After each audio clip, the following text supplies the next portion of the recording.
Cameraman tabera ready. Banna gwera kubera ready buno omuntu obusooka omuntu akoleramu ebintu bingi. T-shirt eraga ki? Okiraba naawe. Mbuki. Seetaga kyogera kiri self explanatory. Tulage eboko tulabe guli t-shirt eraga abantu abamu tebakiraba. Eraga ki? T-shirt ekola kino kyennyini. All right, tuli ku The Truth Gospel tugamba go subscribe, like, follow. Tuli ku nsonga za Robin Kisti ngali wamu. Mozi ya nimbo bali mwevuma naye. Ne Doreen Kaberebe. Nude model. What you mean nude model? Atenza chimuita. She's self-proclaimed yeke nyini yeye tuma nude model. Nude model. Ku social media's Instagram if it's not too long ago rokwa kati bamwasando za. Kati mufumbo labika byabivamu. Exactly. This is what I'm saying. Don't be mad because I'm calling you something you already called yourself. Nude model. You called yourself a nude model. You did nude shows. For you to even go viral. Okay. The first time she went viral in Red Pepper. Hey, that was in wrong club. Time. No. Remember Chameleons? It was Chameleons concert, and she was naked over on Chameleon. That was Club Souk, doctors and nurses. That was night. In fact, night. Asha.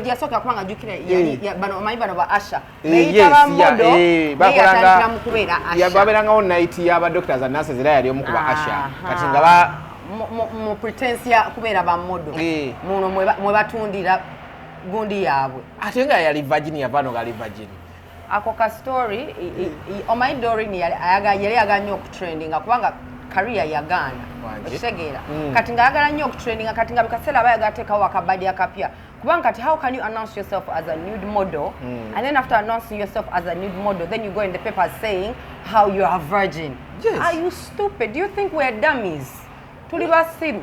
Fe tuli awo olwokuba tulabeko amatu otufudde embuzi. Robin Kisti tugende mpola. Mwavudde ku kyolutalo nono okutandika tutandikiraawo. No, kati ekintu ekyali kya kutandika tutalo. Fe tuli balabi ba social media, fe tuli bantu ba social media. Kwe tuliira sente nze nsiba ku social media. Ngenda okulaba ba Galaxy nga bapostinze fashion model Doreen Kaberebe. Okay. Kati nze omuntu ategeera omuntu abadde ku social media emyaka mingi nnyo nkimanye ekigambo fashion tekitegeeza tekirina kubeera ku title ya Doreen Kaberebe, not fashion model. Obusungu bwavudde so kwe kugamba you mean nude model because that's the most clothes I've seen on her, which is facts. I was only stating facts. And olwokuba ali lubuto hormone ziri waggulu nnyo kati buli kamu kamunyiiza kati jjukira ali mu America ali stranded situation gyali mu. No, she's not stranded. Yafumbirwa. Wulira okufumbirwa tekitegeeza nti oli mu freedom. Okay. Situation gyalimu nagibeeramu dda mu America. Abo abaana banneegomba dda life yange bagyegomba dda. That's after leaving NTV agenda mu America. Exactly. Nze bankuliza bweru okitegeera. Nze nakulira London nakulira UK saakulira ku mizigo ekyo basimanyi kuvuma nga bana by'emizigo. Kyokka Robin Kisti. So kati nze bwe namention nze kyanono modo kyekyamunyiiziza n'atandika bw'ate 3 baby daddies biki tugenda kutuuka waawo. Kati yeyombidde. That means you started the war. Satandise lutalo nze I commented on Galaxy's post. Era ba Galaxy nabadde njogera nawo nga bagamba kyemutegeeza kubanga they need to quote. They were misquoted. They misquoted themselves. They misplaced statements. Yes, so I was telling them, you mean nude model? Because the caption they put did not fit the person they were describing. Accent yo yagiganye. No, sweetheart, I can't change it because like I told you, I didn't grow up in Uganda, so I won't talk like this. Bwenzira mu luzungu nga banyiiga. Bwenjogera Oluganda ate koogera nnyo. Naye nze najja kubawa naawe. Okay. Kuba ebintu bimu byadde asinga ebyasinza omunyiiza accent ye munyiiza bulijjo. Because they all want to be like me. They've copied it many times. They've all tried to speak like me. But you know what? Kaberebe has all her life has tried to speak like you. They've all always tried to be international. I grew up abroad.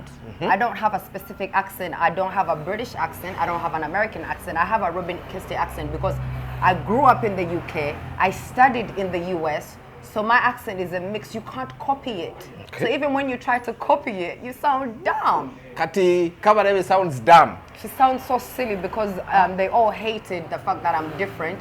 Nichibanyiza. Kati banji nnyo abakola ki abanyiga. Olwokuba ndi wakabi kugamba ndi different okitegeera. Kati Kaberebe yalaze nti no, she's always been one of them. Yampise upcomer. Newe mbandi upcomer. Lwaki amanyi buli kimu ekinkwatako. Agamba for the last 10 years. 10 years oli upcoming. Kitegeeza kati ate bwe mba mbadde upcoming kitegeeza abantu balina kubanga tebamanyi. Naye kitegeeza ye alina fascination gy'alina about me because she's researched about me. She's talked about things that apparently she's known about me, what the social media trolls have said about me. Because the fact is, I have 2 baby daddies. Yeah, but I have 2. That shows how much she's not schooled, she's not researched, she's a stupid girl. Shegera. Bamala gwogera trolls bye boogera. Tebamanyi nze ngo. How many kids do you have? I have 3 babies. That's in 2 guys. 2 baby daddies, yes. Yatugambye abasajja basatu. Kubanga ye bamanyi, kubanga ye agenda kutuuka ne ku 5. Gomanyi omusajja Doreen gwe yamuwasiza. Namulabako mu bifaananyi. Naye ng'omanyi background ye. Yali photographer bana abakubi b'ebifaananyi. Era nude. Era kati ate bw'okwalina omukazi olina okuba nga wamukubanga akuteereddewo. Kaberebe agenda atya ebweru. Kati ono omusajja yandabikiranga Eritrean oba Somalia, andabikiranga bano abagwira abava mu ne bafuna obutuuze. Kati alabika afuna obutuuze mu America. Maybe I don't know how they might have met, but just know naye alabika immigrant weri naye yafuna bufunyi butuuze kubanga si mu America. Tumulaba either Eritrean oba something ne waba ina passport alabika naye yali immigrant. Life gyalimu njimanyi akana n'akataano ate ye tannaba nagiyiga okitegeera. Kati namusomesezza nti najja ku ending up nga single mother nga asaba food stamps. Food stamps abantu ba America bakwaye. Oyina ebintu by'adoyogera byenjagala tugende wabugambye ajja kusaba food stamps. Oyina n'akalala ke wayongera. Section 8. Section 8 yeyo nti bw'obeera ng'oli single mother nga toyina mulimu tologenda government nekuyamba nekuwa ennyumba. Kati section 8 eringanga program gye bateekawo okuwa free accommodation. Netwala ebbanga oyinza ogibeerako n'emyaka 10 ng'okyaliza ennyumba ey'obwerere ya gavumenti. Kubanga bw'obeera maama mu America, it's hard to work. Okitegeera. Kati olwalaba abeera wanga webetwala ate n'ekirala ne bw'anaabeera asigadde simwagaliza ku breaking up ne bbaawe. Naye engeri gy'ayogeramu bagamba don't throw a stone ku nnyumba ey'amadinisa nga naawe oli mu glass. Ng'oli mu glass. Oyo mukazi yakazaala ali ku baby daddy asooka.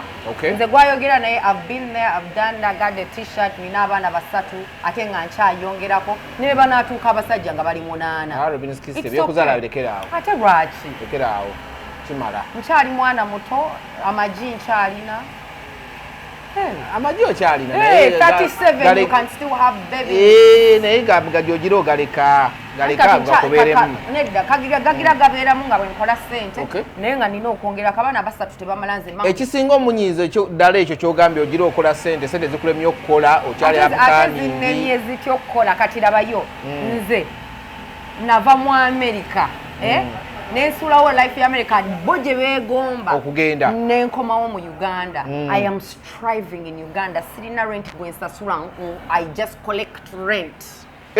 Okitegeera. Oli landi ready? Ndi landi ready. Amanyira landi ready? Ndi landi ready. Okitegeera. So kati bwe nkugamba nti no, I'm living a good life. Sina kubeera nga nsireyinga, sina kubeera ngoba I'm living comfortably. Abaana bange bali comfortable, abaana bange ba America. Bwe mba njagadde okuddayo mu America nsobola okuddayo at any time you want. Tebakugobayo, tebakudipotinga, wavaayo weeyagalidde. Maama wange bwe yafa neŋŋamba maama wange yasinga okundemesa ku America.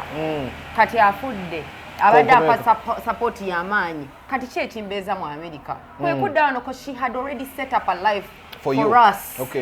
Kitegeera. Kyebakugamba ebintu bye nnina nyiza okuba nga sinze yabyekolera naye mbange byange kuba muzaddewo kyemukakatako okukolerera. Okitegeera. Babebi daddy baliwa? Babebi daddy bali Uganda. Okitegeera. Nze siina kye hiding about my life era bw'oba onfollowinga ku Snapchat. Buli kimu kigendayo. Buli kimu kibeerayo. Obulenzi obuto bwakulangira. Mbwagala nnyo. Agamba oli omwana n'akawero ke yasiba kukwanjula kotakategeera. Anti kati ye teyakategeera naye ate ffe abaakakola twakategeera n'abaakategeera baakategeera ne bakanyumirwa abakavuma ne bakavuma naye ffe twanyumirwa omukono ne go happening. You wanted to get something different, totally we said are the different. It's a different generation. Tonsuubira kukola bintu bamamange be bakola bajjajja bange be bakola. Tuli ku mulembe mupya tugenda na bigenda. How old is your fiancé? Kuba we need to. My fiancé is going to be 30 years in December. In December, and you're 37. Yes. That's 7 years away from. Exactly. There's Okay, nothing so wrong with that. Obuto. It's fine because look at one of the richest girls, ladies in Uganda, Zari.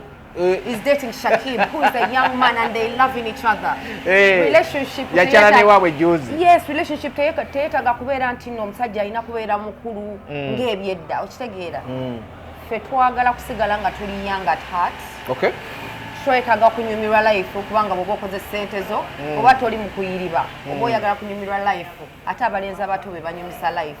Musajja omukadde ng'ali wali alina prostate cancer agenda kunyumisa atya life. Kitegeera yagambye you're not exemplary, so even ne Miss Uganda bakuggyeko omulimu. Ekyo kyamulu mumanyi lwaki? Oyo muwala yatrying gettinga ku bandwagon ya Miss Uganda. Ebiseera bye yatrying gettinga ku Miss Uganda ze nali nkola login. Nga bwe buno buwala nga bwe buno buwala bwe tukolako interview nti kati what are you expecting from this Miss yatrying Miss tourism. Olwokuba yatrying okubeera modo naye ng'omubiri gwe sigwa modo gwaba nudist. Kyobola yasalawo obwa modo obwa fashion buganye. Joram yabeera mukwano gwe okumala emyaka emeka. Singa teyamuwa opportunity ku mwavu bwaliko. Yabeerako mukwano gwa Joram? Joram yakasitinganga modo obwo Malaya bonna obwo street yabukasitinganga. Kigambo Malaya kibadde kyetaagisa kubanga yakimpise kati nange kankimuyite. But let's go through this thread. Nya thread wano. Gundi. So you came n'ogamba you mean nude model? The most clothes I've seen on her wear. Exactly. Unajja n'agamba Robin Kist, you have 3 baby daddies and you are also talking. Exactly. Kati kijirawa. Omuntu akugambye kyoli kyotugamba. Echa baby daddy kijirawa kitegeeza kati awo waliwo ebikuluma. Waliwo ekikuluma. Tantrums were so many. You threw shades to yourself like nothing. There are no flowers given at any time. Kitegeeza. She's a follower of mine. Kubanga byonna yabifollowing ange byali kyokka ate y'omu yampita apa mamweddeko nammwe. Najja wano gowa muzeemu Robin Kist.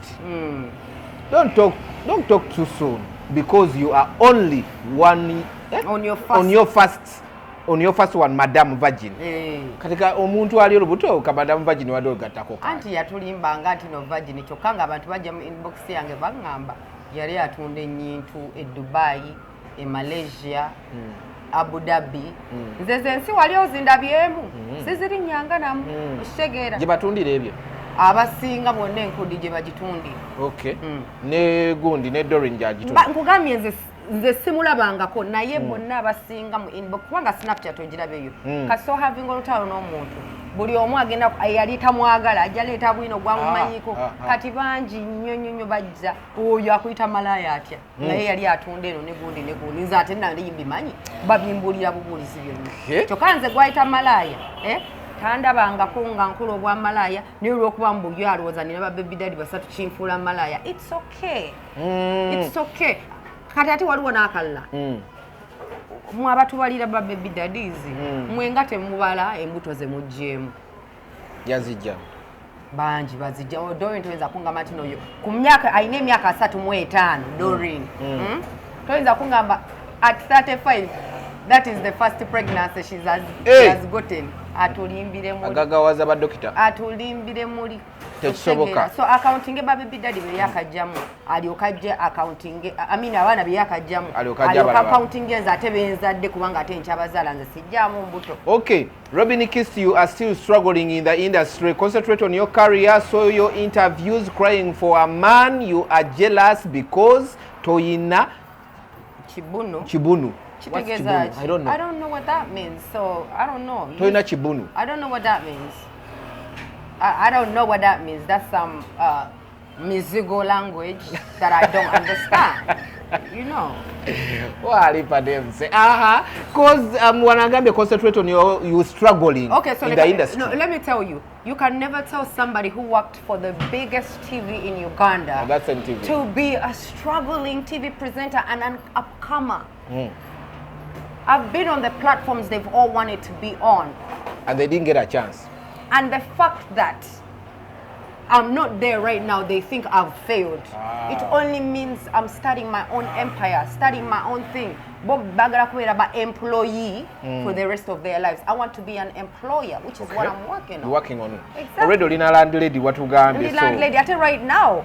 Nkolera radio 4. Yeah, true. Segera.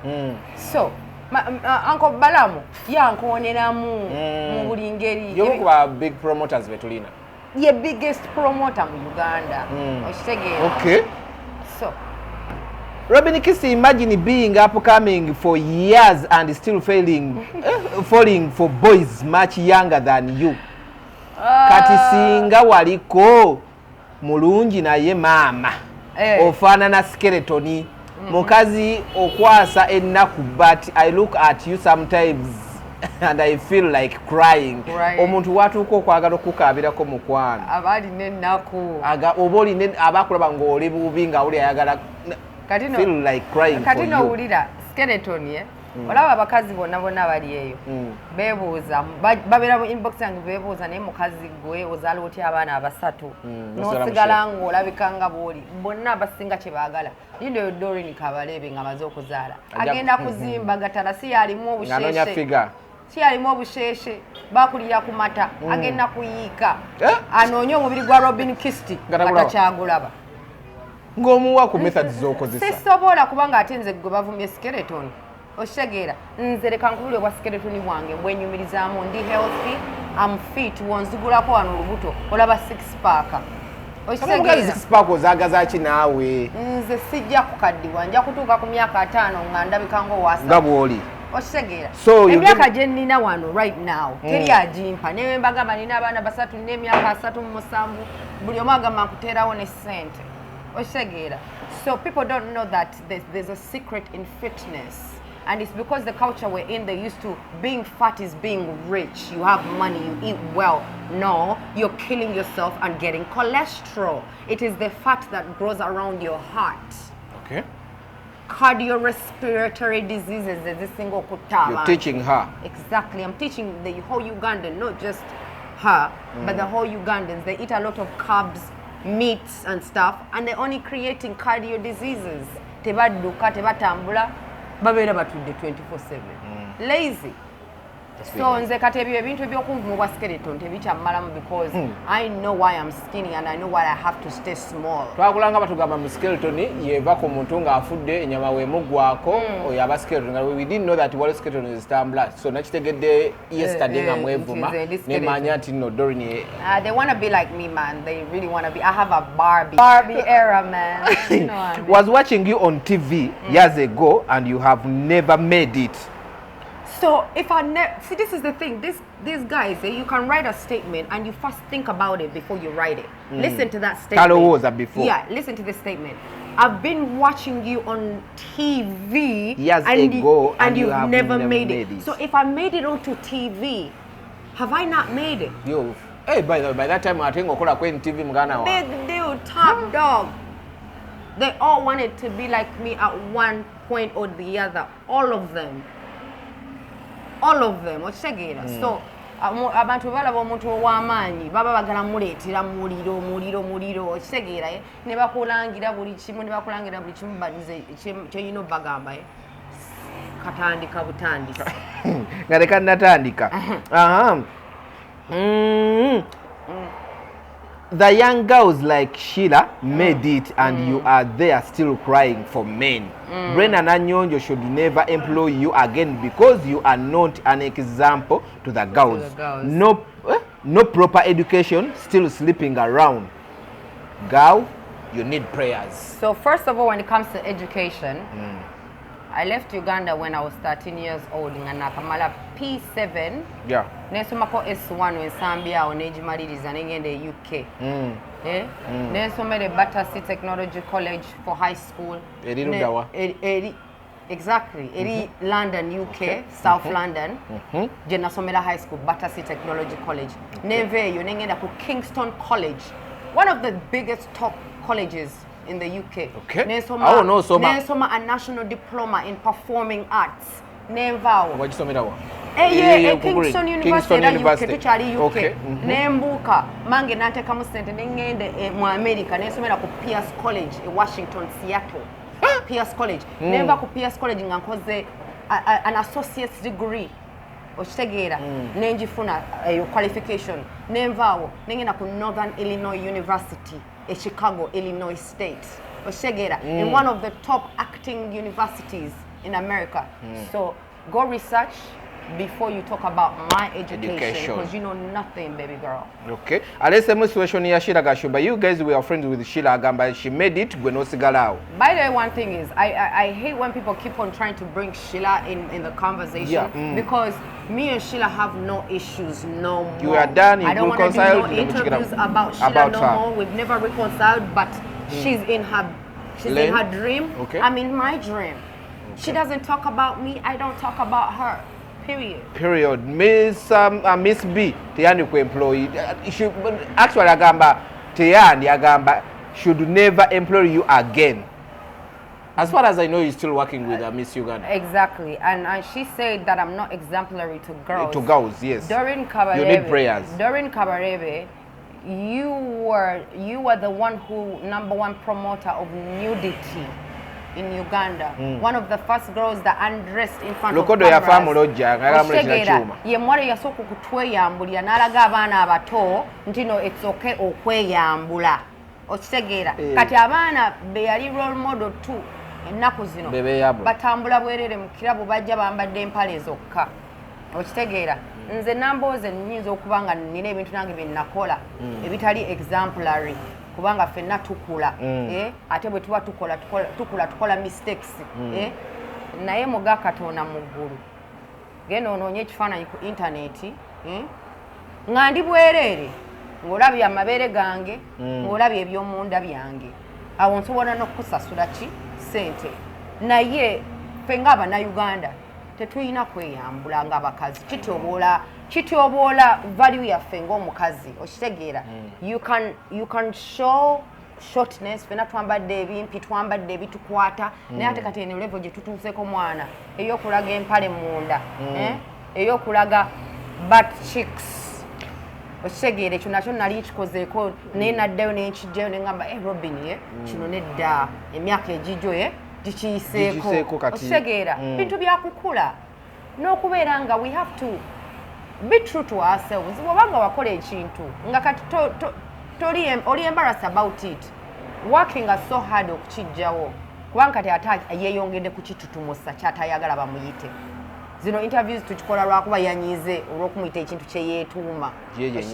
Nze bwe bampitanga omunyuwe njaga nayombako kubanga nakola mistake nendaga abantu kikola nagivaako omwana naye nakikola nembalaga okitegeera nabo sola blaming okumpita druggy okumpita omuyaga because I made a mistake and I did it in front of them and I showed it to them.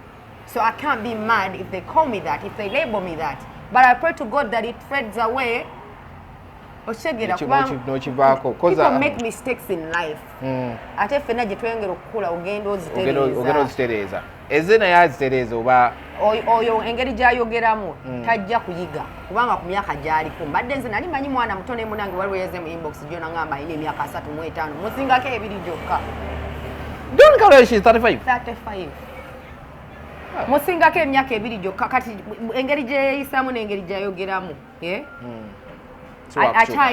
ajja kukula bw'anaaba akuze kubanga bagamba omukazi bw'azaala omwana alina okukulamu olina engeri gy'okyuka mu birowoozo kati kansubire nti omwana gw'ajja okuzaala ajja mukyusaako mu birowoozo okitegeera bw'atamukyuse nga kinaba kitukoze kijja kuba kibi kubanga Amerika gy'aliko tezannya okitegeera Amerika gy'alimu tezannya yensi woogwira eddalu n'akaana bakakuggyako olutalo lweyingizaamu lujja kukusuula eddalu ku Amerika ozaala akaana bakakuggyako child services bakatwale ng'oli kukuzi kubanga mwana ffe twamalako mwana twasiba ennyama Oshegera system ki okay. I know yakuze bano naugamba with that mouth and the character of yours you can never keep a man. Imagine 3 baby daddies wachikola otya, you open your legs for every man ne bakuyitamu kasasiro oli so disgusting kissed and stop being quarrelsome. Men love women who are calm. But the men love women who are naked all the time, showing every other nigga their parts. Oyaga nyo musajja omukazi wali oyagaddeko omukazi ng'ayaga obwerere bwe n'obusolo bwe bwenna mu bantu. Kati kambeere nga ndi kwarosaamu it's okay kubanga nze nina standards zange. Naye ate era nga bwe nkugambye, you need to watch the statements you write, especially when you're writing on public. You know, ngoli social media. Yeah, kugamba oyina engeri gye weerabisamu ng'omusiru ye nti toyinza kugamba nti no nti I can never keep a man. Naye ate nga men can't get enough of me. The fact that I have 3 baby daddies, it means niggas can't get enough of me, you know? Olibuki. Olibuki. Ni musukali mwana. Pomere yanga hani. Neka nawe. Omukazi omutono tulimu ekyama era abatukutteko bokaboka be bayinza okubuulira ekyama ffe abakazi nga ffe kyetulimu. So sina na explaining anything. They can't get enough. Wamuze bwana n'omugamba I see I triggered a nerve. Yet the hormones are all over the place. Don't worry, I know how it feels to be stuck in America trying to stay relevant in Uganda. And you can't come back anytime soon because you're still waiting on that green card. Hence why you got pregnant too quick for a nigga from being a virgin. However, believed that story was a dummy. I know love to vumyemu nafa abagikiriza. Yeah, buli omu dummy. What you said dummy. Kati omuntu ali obwerere ateeka obwerere we ku Instagram kitegeeza ayina kyatunda. Kitegeera ate aveeyo y'omuntu y'omu agambe nti no virgin. Olaba bikwatagana. Okay, you had no career here. You will and you will never have. You will never have. Stick to being a cheyo housewife. Kubanga yene Bible mbi bakubi ba cheyo. Kitegeera. You are stuck with a baby, with a situation, with the association. Momugatu mufunira asogundi uniform association. Yaba single mothers. Chasing food stamps and section 8 ye watch to nyonyode. Only those in America. Ate onengere oda nayo jo tukubamu na favor tukubiramu. Feba online in Rosado. Bana banji nyaba tabitegera mwana. Wado tukubiramu na. You know ko elaborating amukati ninyo. Okay. Okitegera. Wabula kye wamukoze we nawe wamukutte n'alyoka ajja n'agamba you came to America and failed, you dummy. Naye yakuyise dummy, marrying a small WhatsApp boy. Kambuuze biki omulenzi bye yali ayambadde ku mutwe ekyo wakituze. Ale omayika to omayi bavumanga abana like I said bana bamukyala bana bakugundi ku muzigo. Kale oswaza mukazi gwe. Omuswaza ye ng'omuntu. I'm sorry, but I don't want to laugh. You are a total failure. Oba chichi, who cast you? Bakasinga. According to her, who's who cast you? Meaning only cast. The numbers. Omuzukulu wa mombeja. Omwana w'emmere. Muzukulu. Blessings zendikoe. Ndoza batwayinza okundoga banji naye ndoza n'omusawo waabwe yagamba oyo obambi oyo tomuzza wano. She made a statement me and Agamba you need to visit your judges and apologize seriously. Like how do you come to a land of opportunities and you still fail? All TV stations can never employ you because you are a mouth and you will all TVs will never employ you kubanga already walemwa. You need to go to your judges and apologize.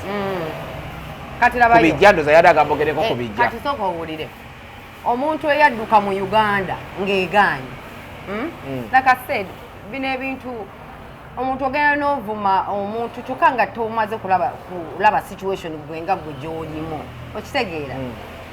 Nze nagenda ku kyeyo nenkikuba okitegeera nenkoowa okusangula obubina bw'abakadde ye life gye yayingiddemu oba ayagala oba tayagala ajja kulongoosa ajja kusangula obubina bw'abakadde oba ajja kuddayo mu bwa nuudu modo kubanga ogwo omulimu nagwo gukola ogw'okubeera nuudu nagwo gukola mu Amerika bwana bagusigaddeko awo ajja kukola ssente naye bwantudde ebbanga mbadde wano myaka 3 naye agundi ndya dayasi ndya ndabirira abaana 3 batata baabwe alina ekirala ekisinga okunsesa 3 baby daddies gomanyi bwe kiwooma ng'ofuna ssente okuva mu basajja 3 bonna ofunayo ssente sure kati nze naawe olowooza banzaalamu Robin oli mugagga olowooza nze banzaalamu ku nsuula awo naawe no babebi dadi bange ababiri abaana bange abakulu baba abalabirira taata waabwe ye baba abalabirira bulungi nnyo yasasula school fees nze ndiisa buliisa ewaka kubanga nze abeera n'abaana bange ajja n'abalaba omuto bebi taata we gwendi naye alabirira omwana oshegeera olowooza little boy wange oyo gwe bayita little boy atudde awo takola naye akola andiisa bulijjo manyi bagamba through baby dozen nti wabaleka already ono gw'oli naye tonamuzaalamu nedda wamuzaalira dda kati bebi wange gwendi naye balowooza waani gwa myaka 2 omusajja mbadde naye emyaka tuginamu 3 balimba nze bulijjo mmanyi kati ogamba olina babebi dadi babiri nakye ngamba bavuddewo abasatu so they need to get their facts right and so kyeva nkugamba nti no nze nga Robin Kisti siri struggling I'm not struggling I'm not asking for any handouts I'm one of the hardest workers I know that for sure era abakoze nange bammanyi it's because people try to tarnish your image and brands look at the image that's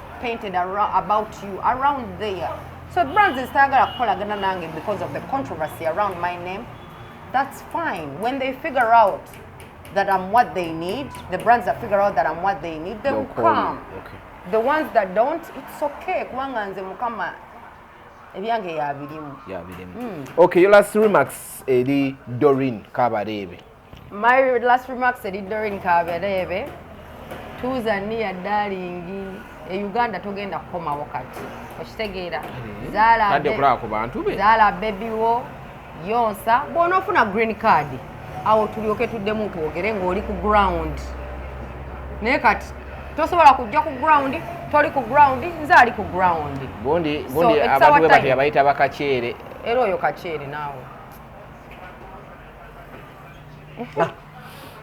ngeza nudist talina sente zagenda kukolayo era byonna byonna bye nakola agenda bikola kubanga she's married to one immigrant himself okitegeera kameramani okitegeera kameramani mukubi wa bifaananyi okitegeera kati naye ali mu America musajja atuyeeyiya bweyiya gomanyi lwaki ensonga yageteze pregnant quickly kubanga mu America bw'ozaala omwana mu America okitegeera omwana abeera mu America of course nawe ofuna mangu okitegeera kati n'okugetinga married quickly olowooza yakola mbaga yali registra wedding kubanga baagala kuprocessinga empapula very fast ffe tolabanga emukolo no tegwali mukolo byali byagundi registra kubanga ayagala kwanguya byampapula okitegeera eri ebweru bw'oba tolina kipapula kizibu okubeera wate kati right now ne bw'okola ku bipapula byo she's still stuck in America ate zaala ku mwana my friend ojja kundabira by all means food stamps era ajja zirya ffena tuziriddeko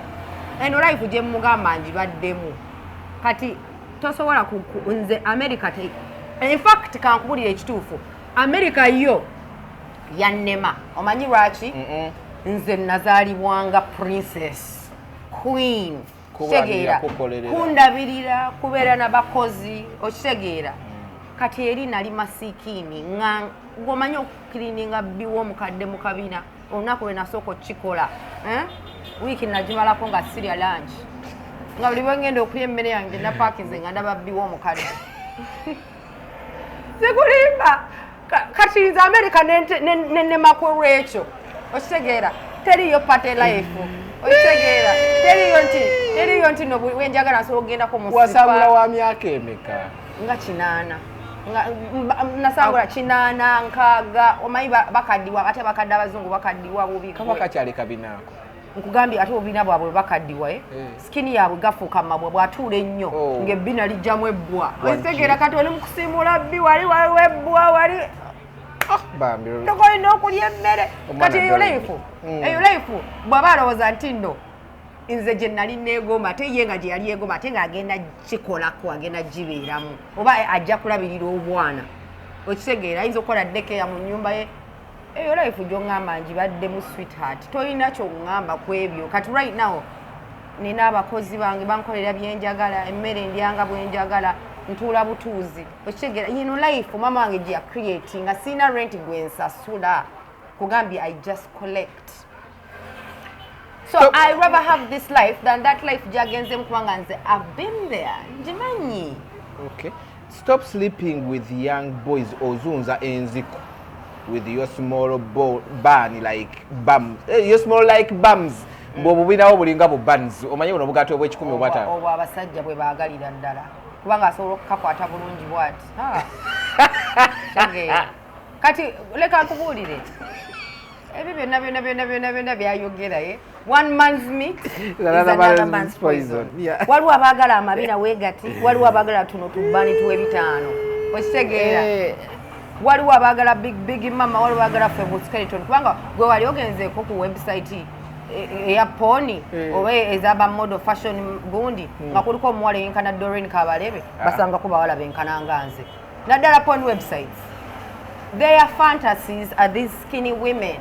That's what they portray everywhere. Ba model bonna plus size model bali rare brands ntono nnyo zibakozesa baranga bakolera zi pageant kati fa batunda kyobola bati of sizes zaffe bazaagala naye kati abamola okuba bazaagala bazivumirire olwokuba ennugu bwe ntito kirina ozunza enziko leka nkubuulire mu bintu bye neebaza Mukama nsobola n'okufukamira ku maviivi mu bintu bye neebaza Mukama kwe kuwona nziku bwe butafuna nziku mu industry eno okitegeera nali mwana mugezi nnyo ate nga bayimbi bangi abansabako nogaana neŋŋaana naye olw'okuba nze ndi muntu w'abanniga okitegeera nze hanga nnyo ne banniga kati buli andaba ne banniga alowooza nebaka nabo kyoba buli omu agamba I slept with this person I slept with this person I slept with this one bayimbi kibatera okubeera nabo edda nabeeranga kulu gye nabeerangamu yali yabavampino era mweyo kulu nadeetingako Michael Ross okitegeera osigwe bakasuka kuva ku stage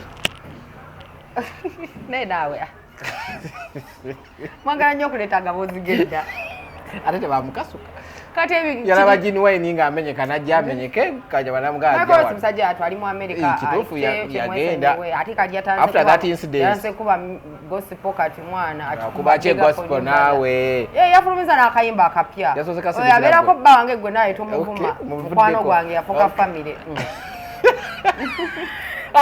wadeningako Michael Ross nga bamukasuka ku stage. In fact Michael Ross ye celeb gwe nasooka okudatingako nozaka bala sijja bogera kubanga byali byankukutu naye nga wadatingako abawera abasooka babiri baseleb nga babiri okay yenzi kujja kuzangira eyo jannangira naye nze ekyo kyo nkyebaza Mukama kubanga ekyo kyo ne bojja nosalako nakazaala nga bwe yagambe nakazaala abaana bange basatu buli mwana gwozaala bakucekinga oba olina nziku I'm clean baby I am happy era ekyo nkyebaza Mukama leka nkubuulire nkyebaliza ddala Mukama kubanga leka nkubuulire mu industry tutabaala otamiira n'ogweri ogenda olaba nga tomanyi byoliko naye nze nambooze nali mwana mugezi era bakubuza ekikoosi kyonna kye nali ndimu mbuno bino bikoosi by'abawala tebiriyo kubanga nze nakulanga nniga nze nali hanga n'abanniga nga life yeeyo wekiggwa nga ngenda wange okitegeera era leka nkubuulire singa nali sleeping around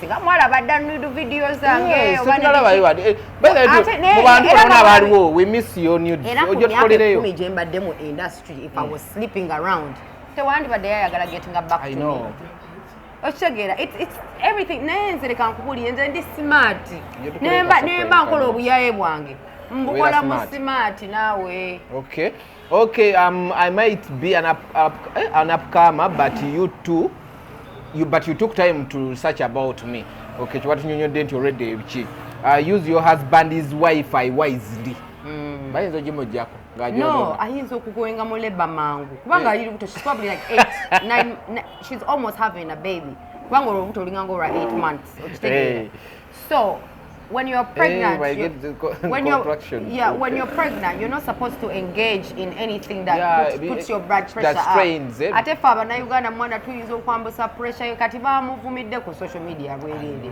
Ate nga ye musiru asoma comments. Nze sisoma comments era post yonna gye bataddeyo ng'enkwataganako mba nkimanyi abagenda okunvuma mwebali okwewonya that heartache oba kwanga ndi muntu nange wensoma kintu kye banvumye era nnumwa naye sibisoma. I'm sure if he finds out that you were hawking your beans in Dubai, he might ask for DNA. No man wants to be with a whore, man. No. But I don't have a DNA that I call a jari. Let me tell you, once a whore or is a whore, you can't make a whore a housewife. That's a saying. So Omusajja no America can I find out you are a whore before? DNA. He will start looking around like that baby don't look like mine. Okay, tugenda kumaliriza tugenda mpola endoza yesembayo oli malaya and still one. Stop justifying yourself okweswaza yakugamba. But how do you have three baby? Baby daddy yachesibeke kyabasafiri Doreen tochisusa ate nawe. Okay, ochikola otya you can't be failing in marriage like more than 3 times and it's your character and that raining your mouth. Which marriage though? Is it subtle? Ani yanyapasizako nze kuno olabako empeta ye marriage. You have proof of being Malaya. Obwa Malaya bokujju, they have proof all over you Obwa Malaya. Boli mukazi wano mu Uganda bogenda n'obuuza abakazi mu Uganda nti omusajja alina ssente n'atalina ssente agenda kugamba. Alina ssente. Exactly. Kati lwaki baba boogerawe batyo? Obwa Malaya butandikira. Ffenna tuli ba Malaya in one way or another. Kubanga bw'ogamba nti nonze okudatinga omusajja alina kubeera nga alina ssente kikyogenda omuwa ekyamaanyi ennyo okitegeera okuwa ssente era ogenda muwa your beans okitegeera. So you either say directly that I'm a whore or you just say I'll give you services, make me your wife as long as you got some money to take care of me. Alina kawanso n'agamba okuba nga olina ba 3 baby daddies. Now imagine how many men you have slept with no proof. Weerere n'ababebi basatu kitegeeza ate kati eno emabega be basi nabo mukazikiza nga tetumanyi tuleera ne babeera nga baali 10 kasita saafo nanziko yagikulagidde olina enziko neba nkugambe teri mukazi gwosobola kubalira basajja beye base nabo kubanga ne bw'abaani tosobola kumanya okitegeera bw'oba webaka n'omuntu mubeera bwabo okujjako bo abakola zi threesome. Awo kantule. Kati ogoloze bagende Dubai nezo Malaysia. Omusajja asobola sasula $10 just okwebaka n'omuwala omu. Akugamba jangu ne mukwano gwo. Okitegeera afune double for the price. Okitegeera kati abo ba Doreen babadde mu zi threesome mu zi foursome mu zi OG. Ate OG eri. OG yokubeera nga bangi nga balinga nga abawala nga banana abalala nga batano n'abasajja nga basatu. Okitegeera those girls have done all that dirty stuff. And she's trying to tell me that, place that life on me because that's what she's embarrassed. You know, psychology says that you will project what's within onto others because you feel some type of way about it. Nze wampuliddeko nga muyita malaya. Era kyeŋŋamba ekyokuhawkinga beans because it was said to me, so I brought it up. But I've never seen her ng'akola obwa malaya. Okitegeera. But you are told. But I've been told. So kati ye javira okumpita malaya kubanga ye akimanyi kiri nnomo ku ye. Okitegeera kiri nnomo ku ye. So she's projecting her feelings onto me and her dirty ways onto me because that's exactly who she is. Robin, maybe okuvaayo n'ayomba okutuuka ku ekyo webatadde ekifaananyi kye wabadde ogeza wamulabisizza eri omwami we atamanyi background ye tayinza kubanga atamanyi background ye nga kameramaani omuntu yenna owebweru okwagala omuwala omunauganda alina okubeera nga either yamusakingako ku social media yamulabira either ku Facebook, Instagram, Snapchat kyonna aba alina we yamusanga. Teri musajja abeera bweru yonna ayagala omuwala nga tasabye ekifaananyi kye wakiri alabe ku face. So omusajja we yamukwanira yali amanyi nude model. Okay. Era yamukwanira mu status ye ya nudity. Kubanga her social media pages suggested that she was one. Okay. She edited it herself. Okitegeera. So I was not on Doreen Kaberebe's page. I was on Galaxy FM's page. So if it rubbed her the wrong way, she should never have posted those pregnant pictures on her social media, because that's what we do. We will go online in-laws. Wavudde n'okola omulimu gwammwe. Yagenze n'abiteekayo nga ayagala bamwogereko. Relevance in Uganda is so important when you don't live in Uganda. You want that. Relevance aba ayagala yaki? Ayagala kusigala nga bamwogerako obwa cerebral abwagala naye ate bwamulema kubanga she's never been a celebrity. She's always been a whore. That's her reputation. It's always been. You know what I mean? My reputation is as the baddest TV presenter, MC, TV host. Bidi ebirala byonna bi extra bya malaya bidi bi extra naye nze nina career nina erinnya lina creating actually na recreating genuinely. As ladies abakyala mu Uganda, like ababadde mu buseemu you're supposed to be giving yourself flowers, not throwing tantrums to yourself. I ain't giving that bitch flowers. Ain't no flowers given to her. She'll get the flowers when she starts acting like she deserves flowers. I deserve flowers. You deserve flowers? Yes. What makes you deserve flowers? Because I'm the baddest in the game. Need I say more? No. Give me my flowers. Put me back on NTV, man. Yes. I've been, trust me. Buli omu ambuuza, Rachi Robin Kisti, todangayo ku TV. Yeah, why? Buli omu ambuuza, buli omu angamba, login tetukyagiraba olw'okuba wavaako ekyaliyo. Aga Katonda, if I could count how many times people ask me that in a day, singa ndi millionaire. Okitegeera. Naye aba NTV, I've been there, they know I need that job. But okitegeera. But what's the simanyi oba bino, simanyi oba kinenga omanyi Uganda yo bweri. Because Omolo, the general manager, ye yansubizaako omulimu era yali agenda gumpa naye aba STV we bampugulira okitegeera naye yali agunsuubiza okitegeera.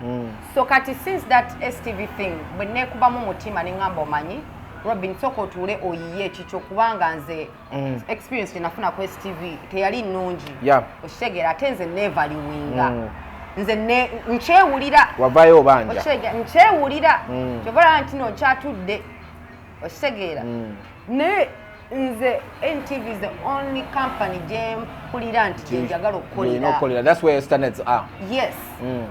Oba Pearl Magic okitegeera naye abasigadde bonna bali below the level I've started with. I started with NTV. Who is higher? You cannot say NTV? they are bali below level nga you wagendako ne ku NBS ngoyagala. No. Not run akoba ne ku set. Wulira. Bebampita sigenda ngako waabwe nga nsaba omulimu ekyo tukiclearing. Bebampita. Notulako ne ku set. And yeah, they bebampita nga bandaga nti they can give me an opportunity. And me being a smart girl, I'm a hustler, I'm looking for money. If you show me that there's an opportunity available and I'm looking, you take it on. I'm going to show you that I'm available. Okay. They showed me like they're going to give me a job. I was friends bakafuko bonna bakwano bange. Okitegeera. Abo bonna bakola ba presenter bonna bakolayo. Ne Kevin naye yogera nayo bonna ne bandaga nti bagenda kumpa omulimu. Simanyi kyatuukawo. Nze ndowooza maybe ogenda kunteekako after 5 kubanga ndaba banda ze nti n'oli wakabi mba ndi awo nga bataddewo omwana w'eggwanga Shiraga Shumba kyovala nti no nayomba nnyo kubanga they made me look stupid mwana ne banteeka ku seeti yaabwe ne bampitanga guest mu wiiki eyo ne bandagira ddala nti no you end up running to join this, and of course if you put sigende ekyo kyogera kubanga kijja kuzinga promotion. So what you need is NTV to call you back. You need your job back because still looking at your show nina nyingi, concept nina nyingi, working njagira nziteeka ku YouTube okitegeera paka when afuna offer for my TV gyempulira nti ddala Joya yogotenda okutuula kangira mbeera ku Kisti TV ya YouTube because YouTube and social media is the way to go. Why don't you stick to this? Ebya TV BS era no kyengamba era nabyesonyiwa as for now Now if I was to go back on TV, the only offer I would take would either be Power Magic or NTV, period. Okay. Otherwise ngenda kuyiriba ne social media kubanga tinatandise ugikola mu sente. Nze Snapchat yange nsasula. Okitegera ate si mu nudity mu bulango obuli nno muwandika authentic. Okitegera. Nze ango z'okukola mu sente ndi mugezi nnyo kati ndi mu kuwandika scripts eza acting. Oh. Empozi wama wabisoma bulungi. Nabisoma ngenda ndi mu kuwandika. Wabifuna mu diploma degree. Ndi mu kuwandika script bagita Trap House. Soon mugenda kugiraba muzanyo gwo ku stage ne TV series. Okay. Nze ndi muwandisi ndi actor okitegeera. Ango z'okufuna mu sente. Nyingi nnyo tiswa. Then stop running after these people abakusubiza emirimu batagikuwa. You concentrate on that. Ati nabavaako tobula ndiko gwo oyina gwolaba gwe nasaba omulimu. Kyenkugamba nti nina abafaani abali eyo abagala okundaba ku TV. Okitegeera. Naye buli lunaku mbagamba. The only offer I can take on if they were to call me kubanga ati nze wali ondabe sikyasaba mirimu kyo nakigoba sikyasaba mirimu. Kita. Offer bwejja nga njiweyinganga bweri nga njitwala kubanga nze blessings ezange ziva bwa Mukama. Okitegeera. So